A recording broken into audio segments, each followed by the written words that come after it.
কৃষ্ণ উচ্চ কণ্ঠৰে তিনিবাৰ কৃষ্ণ বুলি ক'ব দেই, বাহিৰে ভিতৰে সকলোৱে উচ্চ কণ্ঠৰে কৃষ্ণ কৃষ্ণ।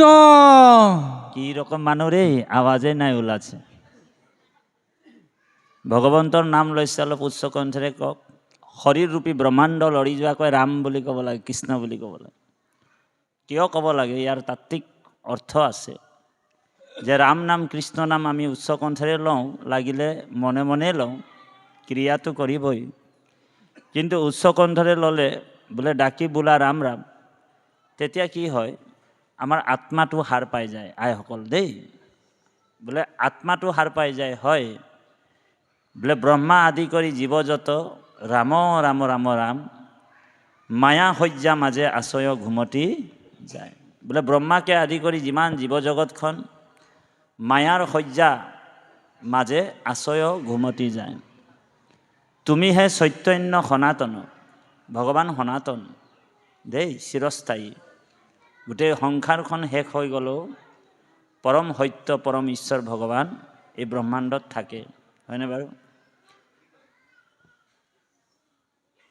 গোটেই জগতখন বিনাশ হৈ গ'লেও ঈশ্বৰ তত্ত্ব পৰমাত্মা ভগৱান থাকে। সেইকাৰণে ভগৱন্তৰ আন এটা নাম সনাতন। বহুত মানুহে কয় সনাতন ধৰ্ম, সনাতন ধৰ্ম, বোলে সনাতন মানে ঈশ্বৰ কৃষ্ণ দেই, বেলেগ নহয়। এই সনাতন চিৰস্থায়ী পৰমাত্মা ভগৱান চৈতন্য কৰি ৰাখিছে কাক? বোলে ব্ৰহ্মা আদি কৰি জীৱ যত, ৰাম ৰাম ৰাম ৰাম, মায়া শয্যা মাজে আশ্ৰয় ঘুমতি।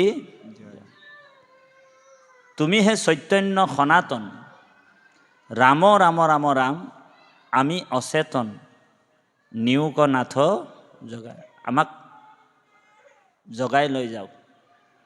সেইকাৰণে বেদত কৈছে উত্তৰেষ্ঠ জাগ্ৰত প্ৰাপ্য বাৰাণয়ম, উঠা আৰু জাগা। এতিয়া আমি কাৰ পৰা ক'ৰ পৰা উঠিবলৈ কৈছে আমাক? এই জীৱবিলাকক। বহুতে ভাবিছে যে বিচনাৰ পৰা উঠিবলৈ লাগে। বোলে বিচনাৰ পৰাতো আমাক উঠিবলৈ কোৱা নাই, তো বিচনাৰ পৰাতো আমি ৰজেই উঠি থাকি, হয়নে বাৰু? এতিয়া বহুত মানুহে বিচনাৰ পৰা উঠি আমি ঈশ্বৰক যেতিয়া ভৰিটো তলত ৰাখিম মাটিত, তেতিয়াই আমি ভগৱন্তৰ নাম স্মৰণ কৰিহে বিচনাৰ পৰা উঠিব লাগে দেই, মানে বিচনা ত্যাগ কৰিব লাগে। আমি ধাৰামকৈ উঠি গ'লে মানে ভগৱন্তই ক'ব, আৰু এই ধৰিত্ৰীটোক ধন্যবাদ এটা দিব লাগে যে হে বসুমতী, তুমি মোৰ প্ৰভুৰ কৃপাতে, ধৰিত্ৰীটো কোন হয়? ভগৱন্তৰ জায়া হয়। শ্ৰীদেৱী আৰু ভূদেৱী ভগৱন্তৰ দুগৰাকীৰ পাত্ৰাণী হয় দেই। ভগৱন্তৰ সেই বসুমতীক ধন্যবাদ দিব লাগে, আজিৰ দিনটো যাতে মোৰ সন্ত মহন্তৰ দৰ্শন হয়, ভকত বৈষ্ণৱৰ দৰ্শন হয়, এই কামনাটো কৰিয়ে ৰাতিপুৱা উঠিব লাগে সদায়। কাৰণ ভকতৰতো বেলেগ কামনাটো নাই নহয়, আপুনি বিচৰাই নাই কামনা বেলেগ। কি কামনা বিচাৰে? বোলে কৃপাৰ সাগৰ, হয়নে? বোলে এটাই বোলে কামনা ভকতৰ, বেলেগ কামনা কৰিলে মানে ভকত হ'বও নোৱাৰে। বোলে ভকত যদি বেলেগ বেলেগ কামনা কৰি থাকে, তেওঁ ভকত হ'ব নোৱাৰে নহয়। ভকতৰ এটাই কামনা, বোলে কৃপাৰ সাগৰ দৈৱকী নন্দন, পুৰিও মনৰ কাম, ভকতৰ সং সদানুগোচুক, মুখে তোৱা গুণ নাম। হে নাৰায়ণ, বসুমতীক ধন্যবাদ দি কিনি ক'ব লাগে যে আজি সেই প্ৰভু গুৰুজন, সেই পৰমাত্মা ভগৱান যাতে আজি সন্তৰ সং হওক, ভকতৰ সং এটা যাতে কৃপা কৰিব। তেতিয়া ভগৱানে সেই ভকতৰ সং দিব। কাৰণ ভকতৰ সংগতে আপুনি ভক্তি লাভ কৰিব পাৰিব। আপুনি যদি দুৰ্জনৰ সং পাই গ'ল দিনতে, তেনেহ'লে অ' হৰি অ' ৰাম। সেইকাৰণে দুৰ্জনৰো সং ত্যাগ কৰি আমি ভকতৰ সংগে বিচাৰিব লাগিব।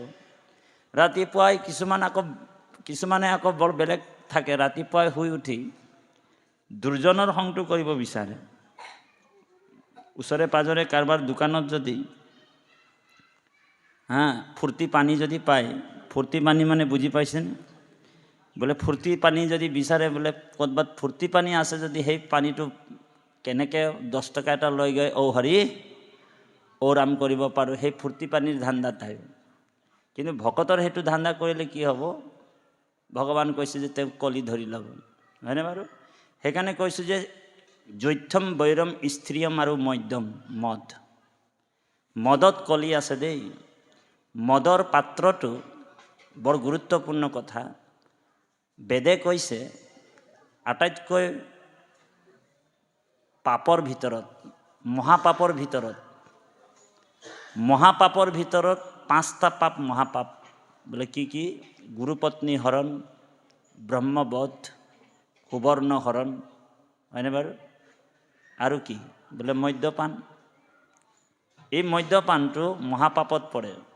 বোলে মদ্যপানটো গো হত্যাতকৈও বেছি অপৰাধী বুলি কৈছে। মানে গৰুক বধ কৰাতকৈ বেছি অপৰাধ মদ্যপান কৰা, মদ খোৱাটো। এটোপাল মদ যদি বোলে আমাৰ হৃদয়ত যায় তেনেহ'লে ব্ৰহ্ম হত্যা পাপ লাগে বুলি কৈছে। মদৰ পাত্ৰটো যদি বোলে গংগা নদীত যদি পেলাই দিয়ে, বোলে এদিন দুদিন নহয়, 12,000 বছৰ যদি পেলাই থয় তথাপিও পবিত্ৰ নহয় বুলি কৈছে। অ হৰি অ ৰাম। তেতিয়া ভকতে বৰ্জন কৰিব লাগিব এইবিলাক। আমি ভকত হৈছোঁ যেতিয়া এইবিলাক বস্তু ত্যাগ কৰিব লাগিব। সেইকাৰণে কলি কাক কাক ধৰিব? যি